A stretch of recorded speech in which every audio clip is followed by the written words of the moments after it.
And now I want to take you back to Kakamega, the home of former Kakamega Senator Bonny Khalwale. That is their Malinya home, Ikolomani in Kakamega County. Remember, we have just broke the news of the death of his first wife, Adelaide Khalwale, and we understand that this former senator is about to address the press. Let's listen in. Yes. Many thanks, Grace. Let me just speak directly to the senator. Our apologies for you. You have lost someone who is very close to you.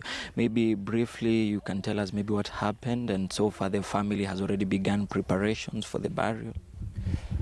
Yes, for avoidance of doubt, I wish to announce to members of my extended family who are not here now, our friends and relatives, that Adelaide is dead. Adelaide is my wife of 39 years.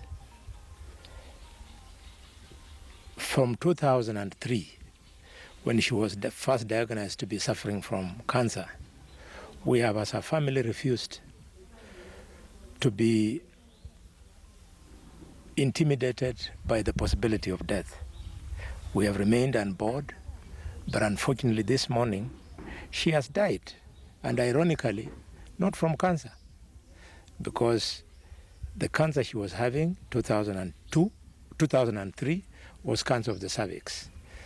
We fought it, we operated, we put on chemotherapy, she recovered. Then this year she again developed a cancer of the blood, something called multiple myeloma, and we started her on standard treatment, chemotherapy, and she completed the course. Only this week, we went back to the cancer center. We did the profiles of the bone marrow, profiles of the blood, and confirmed that the cancer had been cured by the chemotherapy. Then, 2 days ago, she developed something we call pulmonary hypertension. And for only 2 days that she has taken medicine for pulmonary hypertension, she just stopped breathing. And that's it.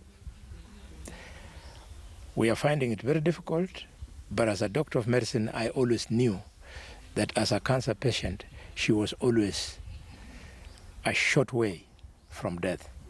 But we didn't think that she would die now from pulmonary hypertension. I want to thank the doctors at Moi Teaching and Referral Hospital, doctors at Aga Khan Hospital, with whom we have worked for many years to make her enjoy life the way she did. I want to thank the Masinde Muliro University, where she works. They have supported me in the manner that I had never expected that an employer would support an employee. That's all. Maybe you are someone who is very known. Some of the politicians who have sent their condolences to you? A lot of people are calling. I'm unable to take their calls. I've seen a lot of calls come through. Calls from the Deputy President of Kenya, calls from the party leader of Fort Kenya, Moses Wetangula. I've talked to him. I have talked to Honorable Julius Arunga. Honorable Shinali he called and he joined me at the hospital, at the mortuary. We've been with him, and they keep on calling. So I can't say I can remember everybody who has called me. Yes. We are hoping that if my family allows, that we shall give her a short and dignified funeral. Yes. So most probably by the course of the week? Well, the family has to decide.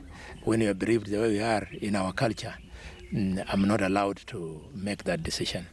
We have got our eldest brother, who is 86 years old. He lives in Kitale. So it is his word that normally guides us.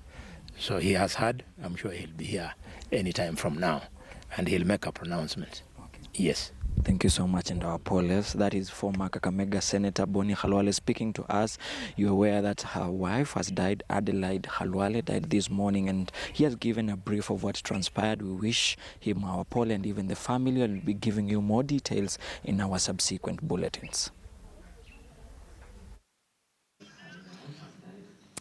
Indeed, Willie Lusige, thank you so much for that. Our reporter there coming to us live from Kakamega. He was speaking to former Kakamega Senator Bonny Khalwale, who this morning unfortunately lost his first wife of 39 years, Adelaide Khalwale. He says that she was diagnosed with cancer, has battled cervical cancer, blood cancer, but today she did succumb to what he says is pulmonary hypertension. And of course, he says that he, together with the family, plan to give her a short and dignified send-off, of course, when the family decides. We continue condoling with the family of the former Senator Bonny Khalwale.